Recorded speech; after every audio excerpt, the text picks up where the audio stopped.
The shuttle was falling apart around him, and Commander Marcus Cole knew he was going to die.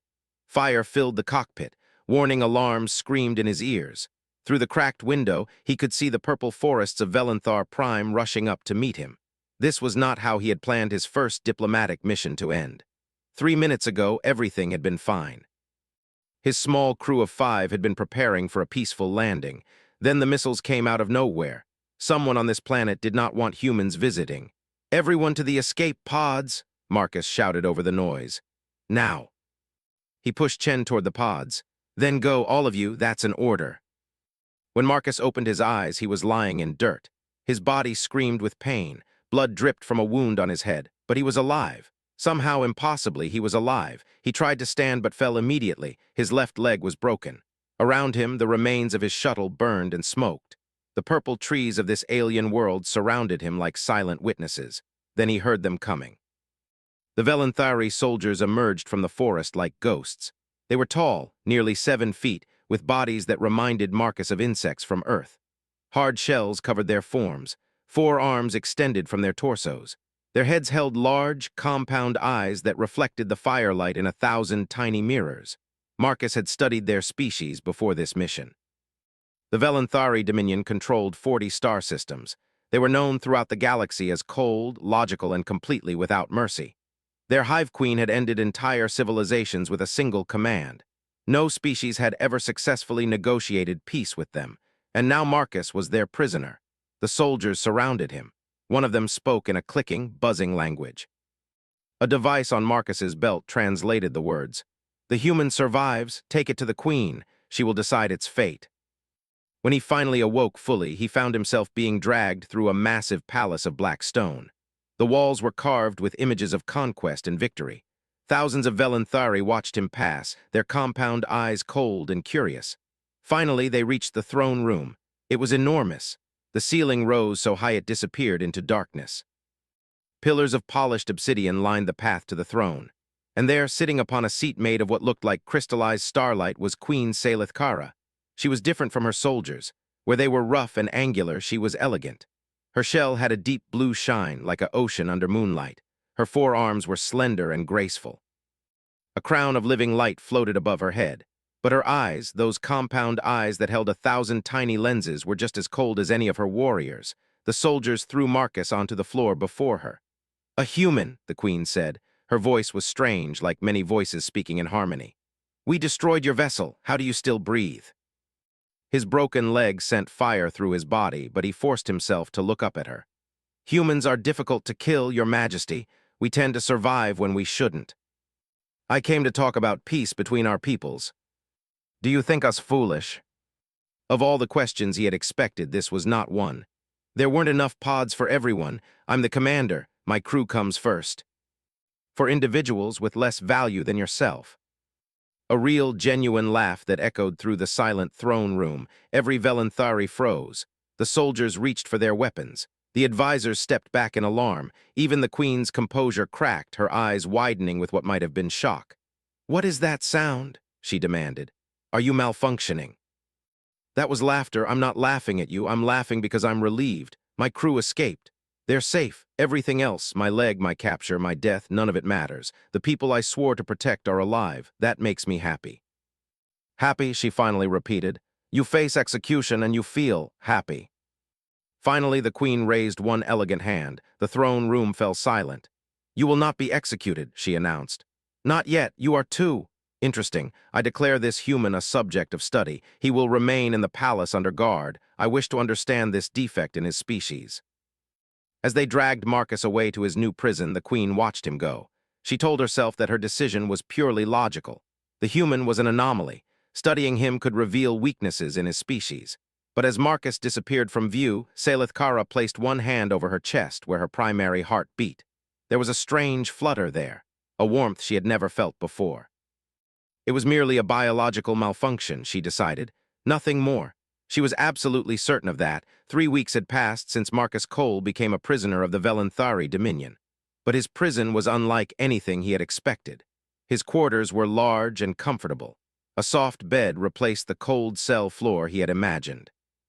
Windows overlooked gardens filled with strange purple and silver plants. Servants brought him food 3 times a day. His broken leg had been healed by Velanthari medicine in just 4 days. The only sign of his captivity was the guards outside his door, and the daily visits from the queen herself. At first, Marcus thought the visits were interrogations. The queen would sit across from him and ask questions about human military strength, population numbers, and territorial claims. Marcus answered carefully, giving only information that was already public knowledge, but slowly the questions changed. "Tell me about human music," the queen said one afternoon. She sat in a chair that had been brought specifically for her visits. Her blue shell gleamed in the afternoon light. "My scholars say your species creates organized sounds for entertainment. This concept is strange to us. It carries emotion, it tells stories, it can make you feel things without words." The queen went very still. When Marcus finished, she did not speak for a long moment. Her 4 hands were clasped tightly in her lap. Something flickered in her eyes that he could not name. "That sound," she finally said. "It created a sensation in my neural pathways, a warmth. This should not be possible. It connects with your emotions, even when you don't expect it." Marcus explained how parents cared for children not as a duty but out of love, how siblings supported each other through difficulty, how humans maintained bonds with elderly relatives who could no longer work or fight. "Your parents are old," the queen said. "They cannot contribute to society. They consume resources without producing anything. Why do you not abandon them?" That night her servants reported that she did not sleep. Instead, she sat alone in her chambers, replaying Marcus's words on her memory crystals again and again. She asked about human touch. Among the Velanthari, physical contact happened only during combat or reproduction. The idea of touching another being for comfort or affection was alien to them. "Humans touch constantly," Marcus explained. "We shake hands when we meet. We hug friends. Parents hold their children. Touch is how we show that we care about someone." Marcus walked beside her, his guards keeping a respectful distance. The path was uneven. A loose stone shifted under the queen's foot and she stumbled. Without thinking, Marcus reached out and caught her arm. His hand steadied her, keeping her from falling. For a brief moment, they stood very close, his human skin touching her alien shell. The queen made a sound he had never heard before, a soft, startled gasp. "Are you all right?" Marcus asked. She pulled away quickly. "I am undamaged." But her voice trembled slightly and she would not meet his eyes. "We should return to the palace." Her hearts were beating irregularly. Her temperature fluctuated without cause. Her thoughts kept returning to the same subject no matter how hard she tried to focus on other matters. The physicians found nothing wrong. Physically, the queen was in perfect health, but the symptoms did not stop. In fact, they grew worse. The queen's advisors began to notice changes. Their monarch, who had ruled with cold efficiency for 2,000 years, was distracted. She forgot meetings. She made decisions slowly. She spent more and more time with the human prisoner and less time managing her empire. "Your Majesty must see the danger," her oldest advisor warned. "This human is contaminating your thought processes. His presence is weakening you. You are changing me, human. This is not how a queen should function. What are you doing to me? You're learning what it feels like to have a friend." The cold mask she had worn for centuries cracked just a little, revealing something vulnerable beneath. "I believe I would like to experience more of this, friendship. That is the name my birth mother gave me, before I became queen." It was awkward and unpracticed, her mouth not quite knowing how to form the expression. But it was real. Outside the palace walls, her advisors watched with growing concern. The Council of High Lords whispered among themselves. General Threxus, who had long desired the throne for himself, began making plans. Something had to be done about the human. Before it was too late, the council chamber was ancient, carved from the bones of a creature that had died before the Velanthari ever reached the stars. Its walls held the history of 10,000 years of conquest and expansion. No species had ever stood against the Dominion and survived. Today, that chamber held a trial.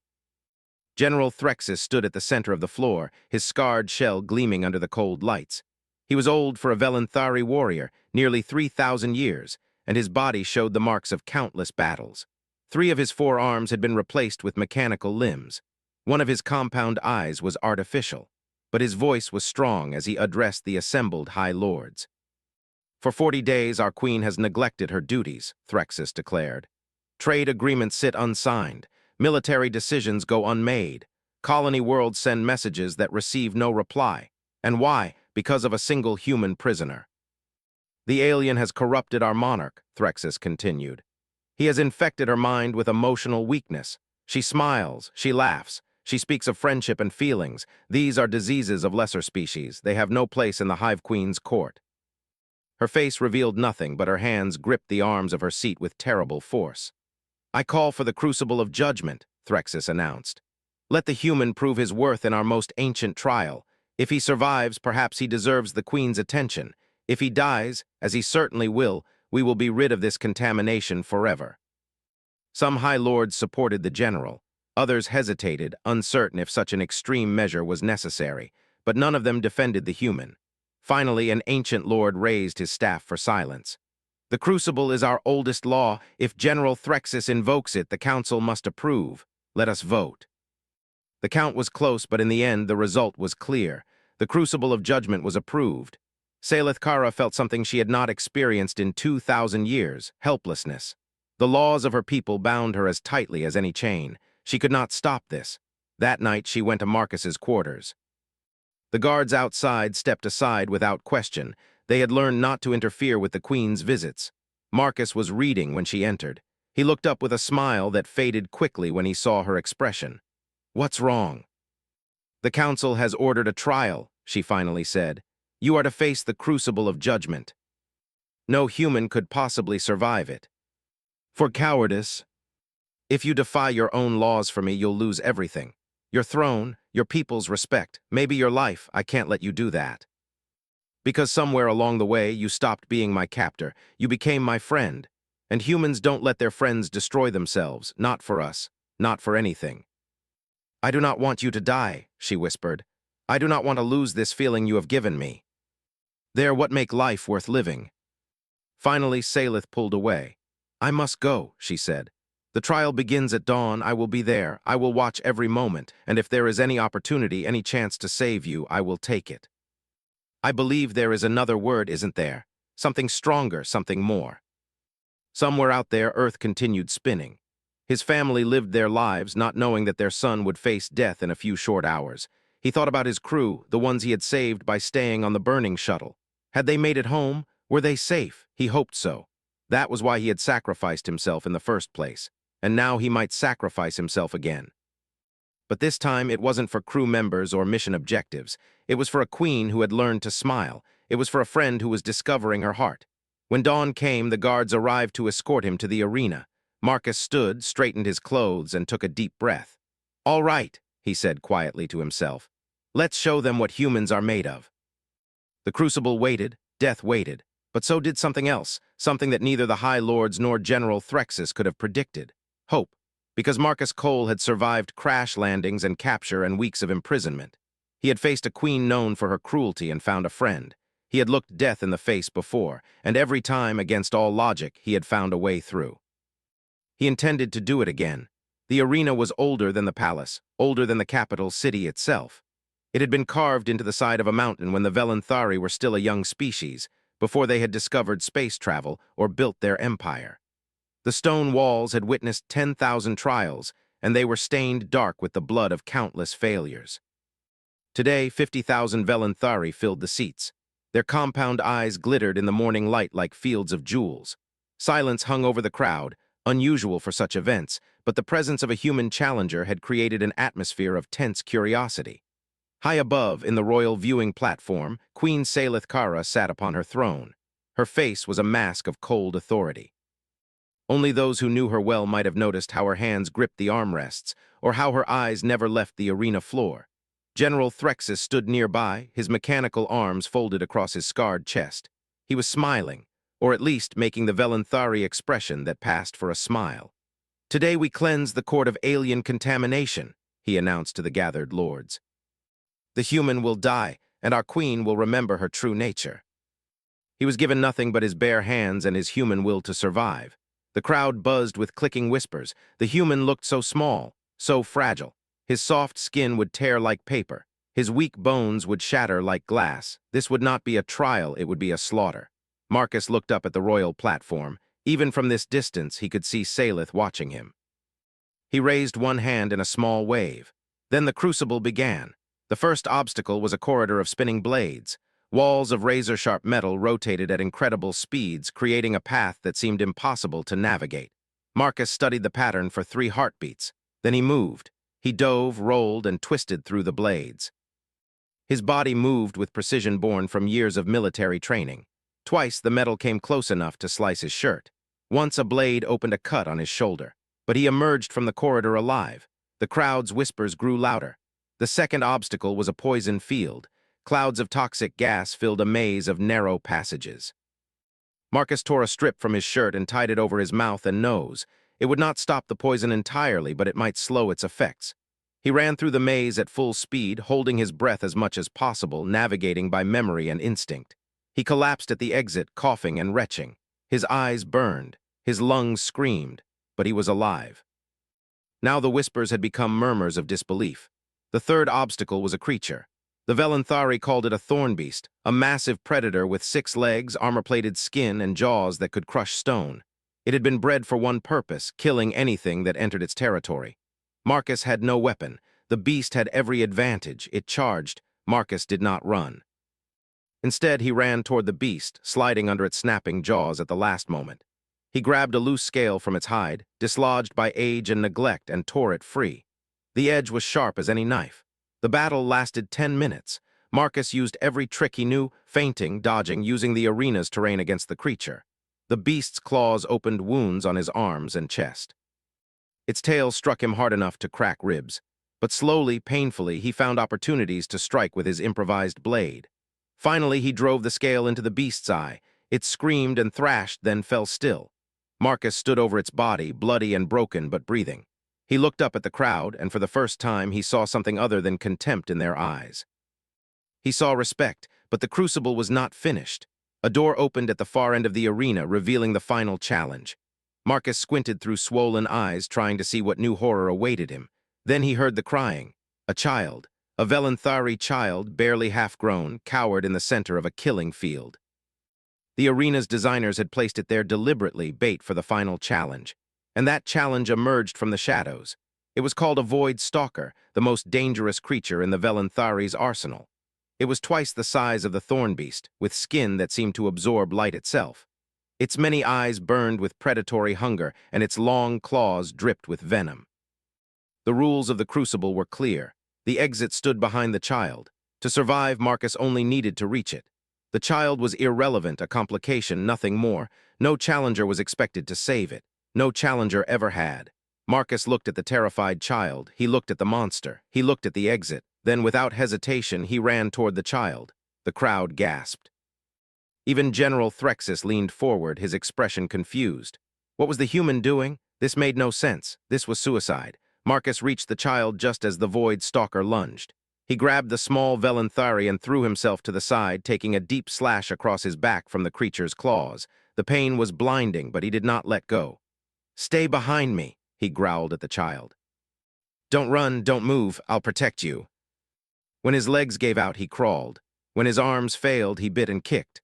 The Void Stalker tore him apart piece by piece, but he would not fall. He would not leave the child undefended. Finally, impossibly, he found an opening. The creature lunged too far, overextending itself. Marcus grabbed a jagged piece of metal from the ground and drove it into the beast's throat with every remaining ounce of strength. The Void Stalker fell. It twitched once, twice, then lay still. Marcus collapsed beside it. His body was broken. Blood pooled beneath him. He could barely see, barely breathe, but he managed to turn his head toward the Velanthari child.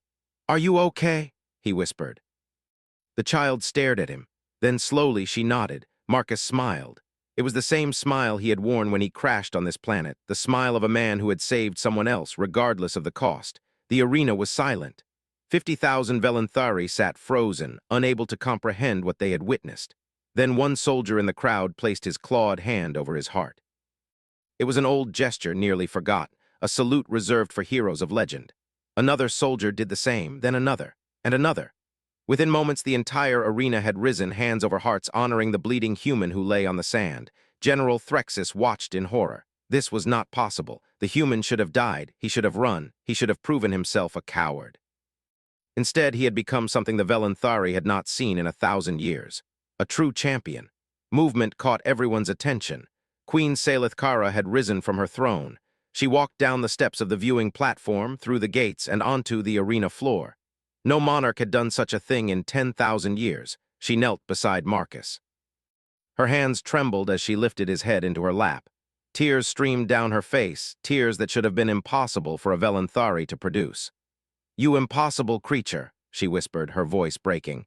"You ridiculous, magnificent, impossible creature. Why did you do that? You could have escaped. You could have survived." "Couldn't let a kid die, not when I could stop it." Around them, 50,000 Velanthari watched their queen weep over a human, and not one of them could find the cold logic to condemn her. "How do I keep you?" she asked desperately. "How do I make you stay? How can I become your wife, human?" "Live so I can take you to dinner. Live so I can learn this word you haven't taught me yet. Live, Marcus, please." His first day at the military academy, terrified and excited.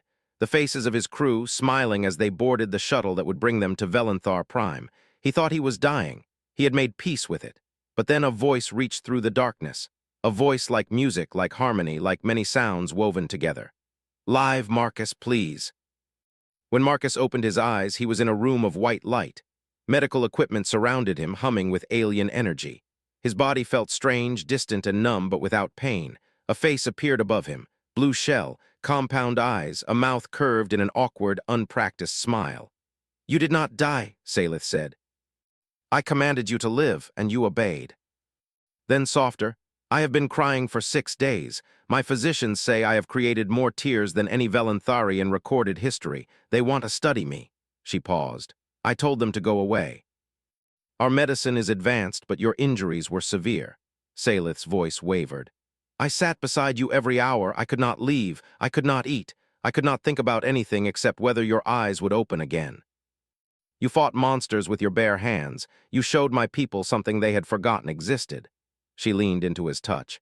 "You showed them that courage is not the absence of fear. It is action in spite of fear. It is choosing others over yourself."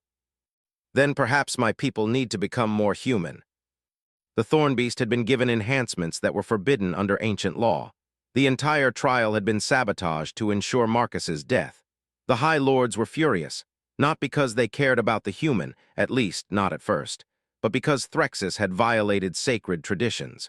The Crucible was supposed to be a test of genuine worth. By cheating, Threxus had dishonored 10,000 years of history.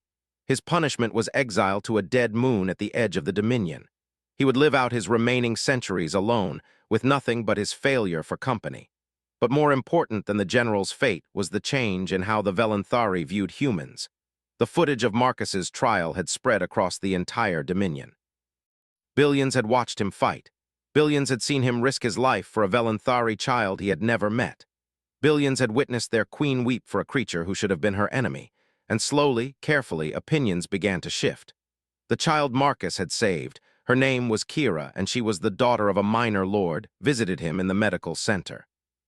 She brought him a gift, a small crystal that glowed with inner light. "This is a memory stone," she explained. Her voice was young and high. "Velanthari give them to those we wish to remember forever. I wanted you to have mine." "But you did anyway." The child looked up at him with her compound eyes. "My teachers say humans are weak and primitive, but I think they are wrong. I think humans are very strong, just in a different way." Salith took him to the palace gardens, the same gardens where she had stumbled and he had caught her arm. They walked together under the purple trees, their steps slow and peaceful. "My council has proposed something unprecedented," Salith said. "A union of worlds, a diplomatic marriage between myself and a representative of humanity." She paused. "That representative would be you, Marcus. You showed me what it means to care for another being, but you told me there was a stronger word." Her voice trembled. "I believe I understand that word now. I believe I feel it every time I look at you." "It is a small word for such a large feeling." "Then I love you, Marcus Cole," Salith said. "Will you become my husband? Will you help me build a bridge between our peoples?" "1,000 times, yes." Human ships arrived carrying diplomats, scientists, and ordinary citizens curious about their new allies. Velanthari crowds gathered in every city, watching their queen make history. When the ceremony reached its climax, the officiant, an ancient Velanthari who had served 4 previous monarchs, asked a question that had been added specifically for this occasion. Do you, Marcus Cole of Earth, take Queen Salith Kara of the Velanthari Dominion as your wife, your partner, and your equal?" Then she smiled, a real smile, warm and bright and completely natural, and spoke a word that had never before been used in a Velanthari royal ceremony. "Yes." Velanthari did not have lips in the human sense, and Salith was not quite sure how the motion was supposed to work.